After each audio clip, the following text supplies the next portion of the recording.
Hi friends, welcome to my channel Parveen sweet home.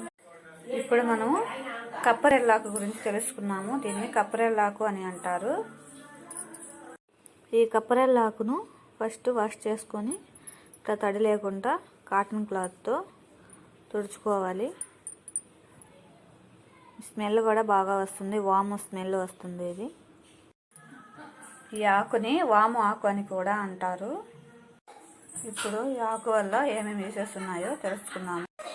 ఈ ఆకుని దగ్గు జలుబుకి వాడతారు. అది ఎలా వాడతారో తెలుసుకుందాము. ముందుగా ప్యాన్ పెట్టుకొని స్టవ్ వెలిగించుకోవాలి.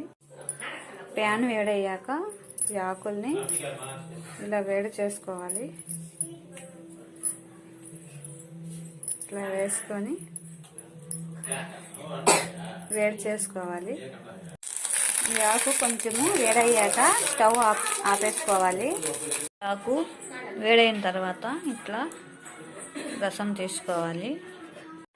ఇలా తీసుకున్న రసాన్ని చిన్నవాళ్ళైనా పెద్దవాళ్ళైనా తాగొచ్చు. ఈ ఆకు రసం తాగడం వల్ల దగ్గు జలుబు కఫము అంతా పోతుంది.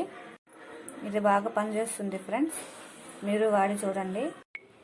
ఈ ఆకు పెద్దవాళ్ళైతే కొంచెము ఉప్పు జోడించుకొని దీనికి అట్లాగే నవిలి మింగితే దగ్గు జలుబు పోతుంది. చిన్నపిల్లలైతే పసురు తీసుకొని తాగాలి. ఇదే ఫ్రెండ్స్ ఈరోజుటి వీడియో. నా వీడియో మీకు నచ్చినట్లయితే లైక్ చేసి షేర్ చేసి సబ్స్క్రైబ్ చేసుకోండి. Bye friends.